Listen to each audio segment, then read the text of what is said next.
Hello everyone and welcome to today's video. I'm going to go over skills the best way possible to explain how they work, because we've been playing this now for a whole week. We've got a really good grasp of it and there's a lot of confusion the way everyone has been explaining stuff, including myself, right? So we're going to clear it all up in today's video, so stay tuned for all of that info.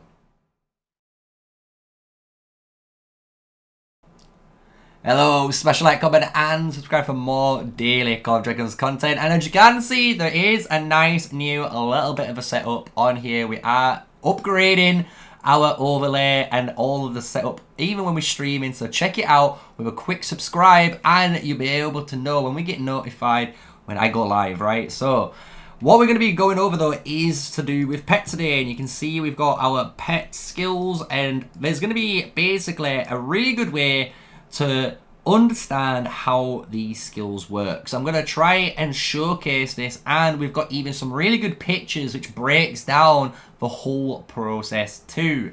So what are skills, right? So you've got to think there is two categories of skills, like there's two main categories of skills. So with that you have your skill, which is basically a talent based skill. A talent-based skill is one of these rage skills or powerful skills that you can only obtain from capturing that Warpet. So for the Phaedric, for example, you can get Pain Bloom. This is a rage skill, very far, and it does a damage factor of 50 with a 1-star Pain Bloom, right? You can capture pets with 0 stars, 1, 2, and potentially maybe 3 in the future with these talents. So look out for them. You have to keep trying to capture these things to get better skills. Don't just settle for the common one. The common one isn't going to get you that far in the late game. So try and actually get a 1 or 2 star. So once we've got the talent skill, all we have left over now is the common skills, as I call them. And common skills are basically any other skill that you can either purchase or you can either like release a pet and get that kept. So another good example of this is something like Forceful Pain Bloom. Another example of this, if we go over, would be Bristles. Bristles is a really good one that a lot of people will know.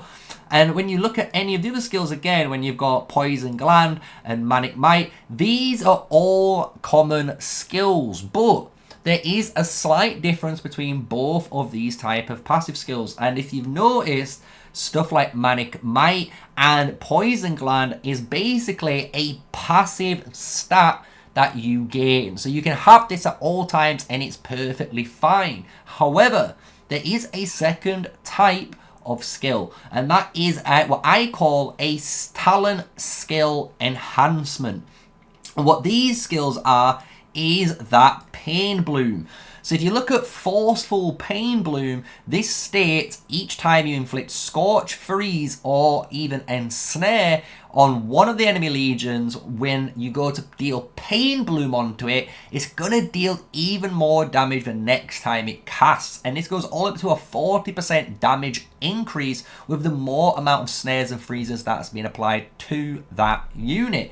So in order for this Forceful Pain Bloom to actually work, as you can tell here in the text, there's that orange word, Pain Bloom. And this is the skill it needs. So if you don't access Pain Bloom, this skill does absolutely nothing, unfortunately. And there's other skills, you know, we've got Friendship. This is the bear version of that skill. Again, we have Infection, which is the skill for the Venomous Lizard, but Forceful Infection, as you can see, it requires that Infection skill to be taught in order for that skill to be done. So that is the skills basics. So now you should know the difference of basically the different types of skills, right? So what we're going to do is now go on to the next section, which is going to be about the actual skill attributes and how they scale, and what I believe you should be prioritizing for your attributes to get the maximum out of your skills. So when we look at the base attributes of our pets now, what a lot of players are trying to do is obviously regenerate their pets until they get 6 insanely good stats, meaning all S ranking stats. However, I am actually going to tell you something to do, something completely different. I want you guys to actually roll for 4 stats, and I'm going to explain why. So every skill, when you look at a type of pet, the pet requires generally either 3 or 4 types of attributes, meaning the other 2 are kind of lackluster for it. And a really good example of this is just showing the basics between the physical and magical pets, right? So the Snowpeak is really good about physical damage, and physical based abilities generally rely on strength, right? But when we look at the Sapphire Fire Drake, these type of magic based skills all rely on intelligence. So what you can actually do, and when we look at now my Snowpeak and my Berserker Fey Drake, as you'll notice, there's going to be 4 S ranks on this one compared to this, which has 5. A lot of players might be going, oh, 5 is better, but I'm here to tell you I don't believe it is. Because when we look at the Berserker Fey Drake and compare it to the actual stats of the Snowpeak Rock, the stats I care about are better on that one. So what I will be doing is basically hitting that 30 there, and then when we look, 27 strength, 36 agility. Now if we go across, this is 32 strength, 39 agility. Really high stats, and you can see the potential growth is even better, right? So this is what I'm talking about. And then, as you can imagine, we do care about luck and we do care about endurance. The 2 stats we actually don't care about is spirit and intelligence, which are generally good for magic based pets, or sometimes tanks like to have the spirit as well, just to give you a heads up. So what you can do here now, as you can see with these attributes, is if we want our hit weakness to be scaling as hard as possible, if we actually only have 4 of these skills at S tier and the other 2 are normally B or C tier, what this always does, if you look for those 4 skills that we care about, they are always better. You got 27 strength, 36 agility, 18 endurance, and 16 luck. And if we go across, we have 32 strength, 39 agility, 22 endurance, and 27 luck. So this is a really good little tip for you guys when you're trying to maybe mid-max your pet. I would suggest, as you can see, figuring out the best 4 attributes for your build. So if you're doing something like a Fey Drake, you're going to be using a lot of intelligence, spirit, and luck, and potentially endurance as well, right? So if you roll 4 of these skills, you're going to be laughing, and this is what we're going to showcase in the next segment, because once you've got a really good base attribute set up for your big boy Warpet that you're going to be using, you can then use the inheritance, or potentially you can learn new skills, and that's what we're going to showcase for you next. And here we go, all about skill learning now. And I've got Dadbods, which was an amazing guy that was in our live stream yesterday. And as we was learning stuff, he was sending some pictures and we was obviously helping him. And if we look at this Fey Drake, this is what we are talking about. So if we look at his Fey Drake, he has a legendary Fey Drake with only 4 skills. Not the best, obviously, but potentially he could get some more skills in the future. But when you look at the actual attributes, 30 intelligence, 34 luck, and 36 spirit, these are insanely high stats, meaning his damage and his potential luck when you're using stuff like Forceful Pain Bloom is gonna enhance even further. So what I would recommend, and like I said, if you are capturing pets all the time that you should be, you might capture a pet like another Sapphire Fey Drake that has the Pain Bloom or the Forceful Pain Bloom at 1 or 2 stars. If you do, what you can then do, like Dadbods is showcasing, he has a Sapphire Fey Drake, it's only epic tier, really bad attributes but really good skills, right? But he cares about this skill only, and he wants this skill. So what you can do then is use the inheritance, as you can see, and this will delete, and I do mean this, guys, and I'm not saying this to like throw you off, but if you consume this now, what will happen is all of these skills will then appear on the left side, meaning you will only have one pain bloom here and the other two skills are going to be deleted. And you might be scared for doing that, but I'm telling you, don't fret, because if you actually consume it like our dad bod did right here, what happens is then you're able to go to Forceful Pain Bloom. And as you can see now, his legendary has that Pain Bloom and now Forceful Pain Bloom looking to purchase. So it did take him, as you can see, you're able to see it, here we go, 5 tries, and he did get it after 5 tries. On my live stream, I did it in 1. So it is luck based, but as you can see, he did find that second slot skill, which is beautiful. And it means now when he uses his Phaedric compared to before, he's going to be pumping out at least 2, 3, potentially 4 times the amount of damage, because he has the correct setup. He has the correct skills with the hyper-focused attributes on to his whole Warpet. So I'm going to showcase that myself. What we're going to do is go into the Pet Sanctuary and we're going to showcase learning a skill on a pet. So here we do have the Snow Peak Rock and I have the concentration skill. So what I can do is go to the skill menu, and I still have some ancient coins left from selling, and as you can see, I kind of have skills because I sell a lot of my skills. But what we want is forceful concentration, and what we're going to try and do is buy and learn it live, and you'll be able to see this in action. What I want it to do personally is replace this second slot. This second slot isn't that great for me. I really do like the actual bypassing of HP, that's nice, but I really do care about getting rid of this Manic Mite. So what we're going to try and do is buy and learn, and hopefully it gets rid of the first one. If it doesn't, I'm gonna have to roll again. And that isn't a bug, guys. This is just how the mechanic works. So I am gonna buy this for the coins, and as you can see, it's trying to get rid of that skill, and I don't want to. It doesn't want to do that. So we hit abandon, and that, if we did have a spare or a number 1 times on there, it would have consumed it because we've used the chance. Just remember, anytime you press buy and learn, this is not a preview screen. This is the actual skill screen that you are doing. So as soon as you hit buy now, because you're confirming the purchase, this isn't a preview. There we go. And this is not what we want. So every single time it is going to be an abandon. It's going to cost you those ancient coins. I'm going to do it one more time just to see if 3rd time's a charm.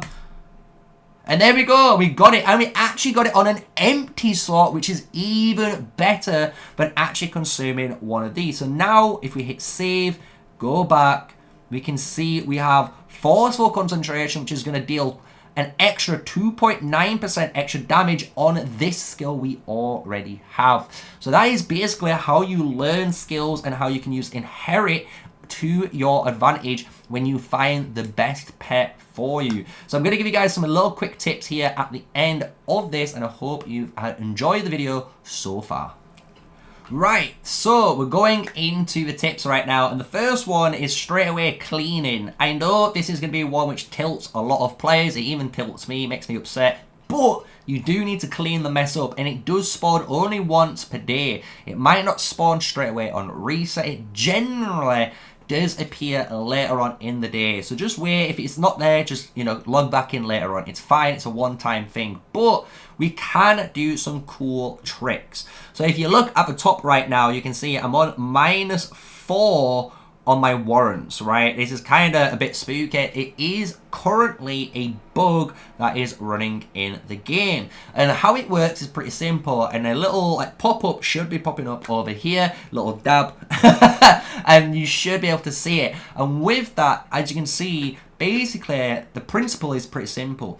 You have 1 warrant left. You make sure you have only 1 warrant left, and what you can do is make all of your marchers go quite far away, And then all you have to do is individually target a Warpet to capture, and then target another one, and another one, and another one, and another one. As long as all of those marchers are marching towards the Warpet, and you're choosing to capture them, you will capture 5 extra Warpets at the end, or 4 extra Warpets at the end of the day. And what ends up happening is, because the way the mechanic is at the moment, it will reset this all the way to 2, so you don't lose anything. Or if you've got 5, it'll restore you back to 5. So you can potentially right now get either 5 pets on 2 warrants, or you can potentially get 9 pets if you've got that 5 warrants. Just note, this is currently, I believe, a bug in the game, right? And obviously a lot of people might say caution to use it, but honestly, the amount of people using it in the global chats and they're just happily just telling everyone how to do it, I thought, you know what, I'll do my due diligence and give you guys a tip right now so you can try and use it yourselves in the meantime. So that's a really good one for you. I hope you've enjoyed the little snippet of me doing it and showcasing it all live, and we did that on a live stream. Another thing what you can do is when you actually capture pets, so when you do capture a new pet in the game, even though you might be releasing that pet, what you can actually do, if it's a new pet, I don't think this bear will be, but if you press taming, you can bring that bear in here. And what you can do for the first capture reward only, you can click on it and click this little heart, and what it will do, it will always grant you some free interaction for every capture. So make sure when you do capture a pet, you quickly, before releasing it, just get it in here, hit the tame button, take it off, and put in back, you know, your normal one that you'd be using, right? By doing that, as you can see, I'm farming quite happily these coins, and these coins are going to be able to then use the claim gifts. The claim gifts are then going to be able to use to grant you either a brand new skill like follow up, which is an amazing skill, or you could potentially even get those chances, which is like the food, which increases the affection, and even 3-star skills by doing this. So it's a really good tip for you guys when it comes to capturing your pets, using your affection, and then obviously using the claim gift section. But what I would suggest for you guys, just to end things on the last little tip, when you are capturing pets, try to release them. As you can see, my inventory is starting to fill up, and I'm trying to get all 16 filled, because then what I will do is sell the worst skill, and then hopefully when I release a new pet, a better skill will fill that slot. And the reason I'm saying to do this is, if you fill all of your slots up really quickly, you are preparing yourself for the future, because the future is the auction house, and at the moment this is only the player to AI shop.